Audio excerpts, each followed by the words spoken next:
What's up everybody, this is BR, and Overwatch 2 has been making a lot of headlines recently, and it hasn't been entirely positive. And so I want to take the time today to talk about a lot of the new changes that they have done to Overwatch 2 outside of the gameplay, since it is going to be releasing very soon, and many are unhappy with a lot of the changes that are happening to Overwatch. And as a certified Overwatch hater, #IHateOverwatch, I thought it'd be interesting to throw my opinions into the ring, especially since I don't have any nostalgia goggles for the original Overwatch at all. I mean, I only ever started playing it last year. So without further ado, let's get into it. So first things first, the biggest change obviously to the game outside of the gameplay is going to be the fact that it's going to be free to play. You're no longer paying $40 in order to play Overwatch, instead it's just free to play, just make an account and start playing. And because of this, Blizzard decided to, I guess, modernize their monetization scheme to fit the free to play model. And obviously a lot of former Overwatch players are completely upset about this, because now it appears that Overwatch 2 is going to have a more aggressive monetization scheme, which on first glance doesn't seem that bad because we have to remember that the previous monetization scheme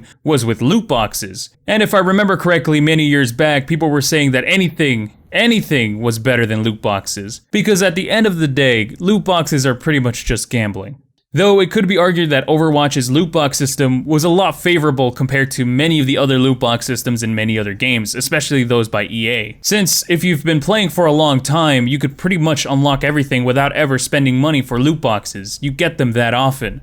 But still, loot boxes are still loot boxes, and you can't really change that, and I don't think that we're gonna keep it for another generation because of the bad PR over it. Especially since Overwatch is a free-to-play game now. So what do we have as a monetization scheme for Overwatch 2? And the answer is pretty obvious because they just took inspiration from many of the other games that are free-to-play at the moment. Just like with Fortnite and Apex Legends, Overwatch 2 is going to have a store and a battle pass system. And arguably, this is going to be substantially better than the loot box system, since then you can now just purchase direct items instead of having to gamble your money away for the hope of getting that item. Now this could be a positive or negative give or take depending on what your position is on loot boxes or the store in general. But while this might seem completely negative compared to previous Overwatch, this is just a common practice that happens now. If you're going to get pissed at Overwatch 2, you also have to kind of get pissed at Apex and Fortnite. Though it all really is going to depend on how it is executed in Overwatch 2, and there are some things that are a little bit questionable, especially since allegedly you can purchase skins on heroes you haven't even unlocked. And if you try to buy a bundle, it's not going to unlock the character for you.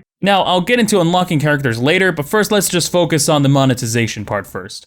Now, prices do seem to have gone up in the store compared to Overwatch 1, since, that's where I think Overwatch 2 is going to make a majority of their money, aside from the Battle Pass tiers. So I do have to reiterate that it's all about the execution. It all has to do with how much they're offering and for what price. Are there any other ways to unlock these items? Are they limited time? Do you have the opportunity to purchase it later down the line? Is there exclusivity to these items? These are all important questions that Overwatch 2 is going to have to answer as time goes on. But that's pretty much the store. Looking at the Battle Pass, it just pretty much looks like the Apex Battle Pass. You get weapon charms, you get sprays, you get voice lines, you get custom skins every once in a while, and then you get some sort of exclusive, high quality, really well mended skin on the last tier of the Battle Pass.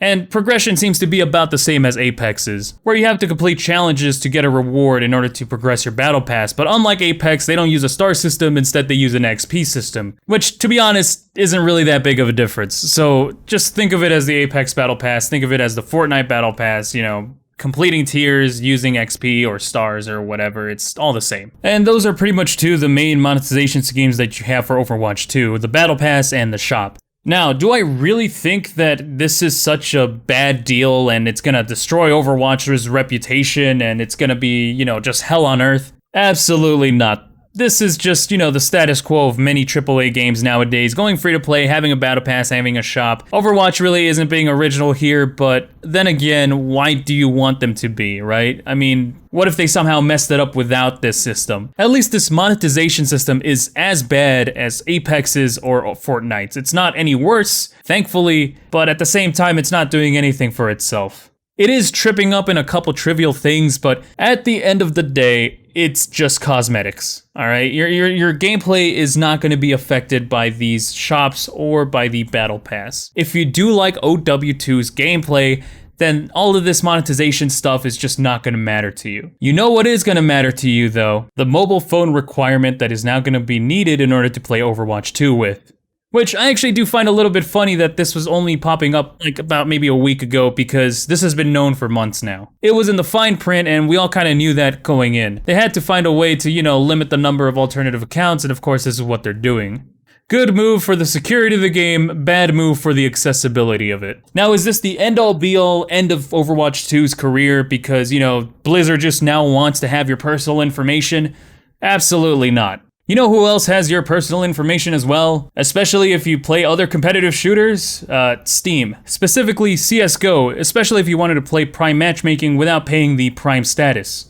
Now, don't get me wrong, this isn't the most ethical thing in the world, but I will say that at the very least this will mitigate, smurfing and cheating wise as far as making multiple accounts though. Because it is really easy to just make multiple accounts on a game to, cheat or smurf, or in TF2's case, create bots. So putting any kind of obstacle in the way of that kind of nefarious action is kind of welcomed, even if it is a little suspicious. Again, you're gonna have to weigh your options there. Though there is that one big difference where CSGO only needs your phone number for Prime in order to match you with other Prime members on the competitive matchmaking. The rest of the game is still available to play even if you don't have Prime, though you will be facing cheaters and you won't be getting any items or any experience out of it. That's unlike Overwatch 2, which requires it to play the game at all, which is a little controversial, but then again, if you really think about it, quick play and competitive play aren't that separated from each other in Overwatch. That's unlike CSGO, where casual play and competitive play are completely different, so of course there could be a schism in that place. Overwatch 2 doesn't have that kind of dichotomy when it comes to its player base. Overwatch 2 is just Overwatch 2. So I understand people's frustration, though I don't think it's the end of the world. Now, one of the biggest changes that came out of the reveals over the past couple of days was the fact that newer players are not going to be allowed to play all the heroes that are in Overwatch 2 at the start of their career. Instead, they're going to have to unlock characters as they play more of the game. Obviously, this has been taken negatively by many of the existing Overwatch players, noting that Overwatch kind of requires you to play almost every single hero in order to be effective, or at the very least, be able to choose a hero that counters the enemy team somehow.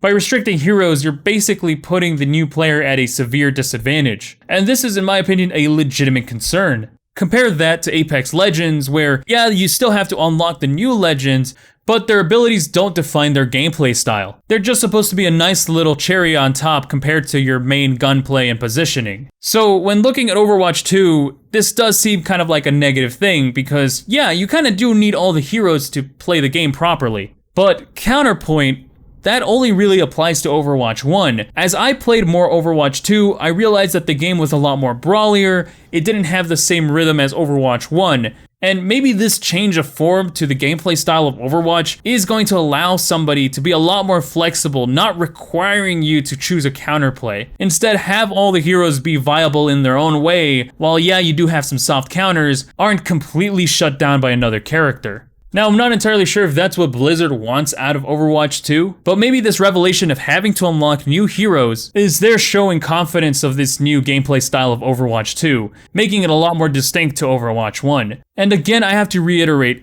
it really all depends on how Blizzard executes this mechanism. If it's done poorly, then yeah, it can have some very bad ramifications for the player experience. But I do think there is a good way to execute this. Maybe have the players start out with the heroes that don't need to be understood to be successful with. I mean, really, what's the nuance in Soldier 76's or McCree's or Junkrat's gameplay? There really is no nuance. You don't really have to know that much about positioning, just stay in the front lines. Shoot at the bad guys and make them dead. Compare that to heroes like Zarya, Sombra, or Widowmaker that requires some sort of time investment, either through mechanical skill or game knowledge or game sense or how other heroes interact with that kind of character. Because if you allow a new player to play something like that and they just don't understand the game, that's just going to cause overall frustration. At the very least, if they're playing something like Soldier 76 or Junkrat or McCree, it's something so easily understandable that they can instead take the time, rather than learning the hero, learn the game as a whole. But again, that's just one way that I envision it, maybe through some sort of skill tree or something. Again, it all depends on how the game is executed by Blizzard. If they fuck up, well, that's going to be a pretty big fuck up for the new player base. So all the things that really pretty much have bothered the entire community, but I think are kind of overblown a little bit, kind of ends right here. Now I'm going to talk about something that really does upset me.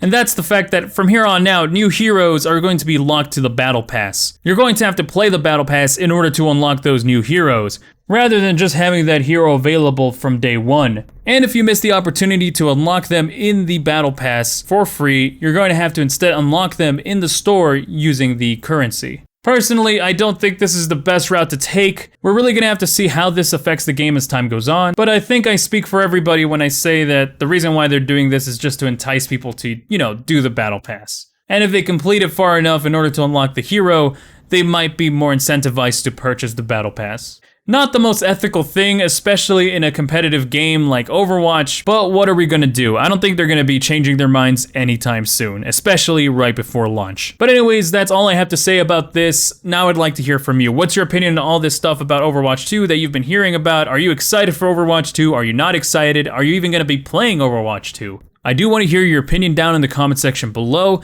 and I will be playing Overwatch 2 on stream once it launches. So please check out my streaming channel available in the description down below. If you found this video interesting, like it if you like it, dislike it if you disliked it. If you'd like to see more content just like this, make sure to subscribe. And if you'd like to support me on Patreon, I do have my Patreon in the description down below. Thank you so much to my fellow patrons, and I will talk to you later.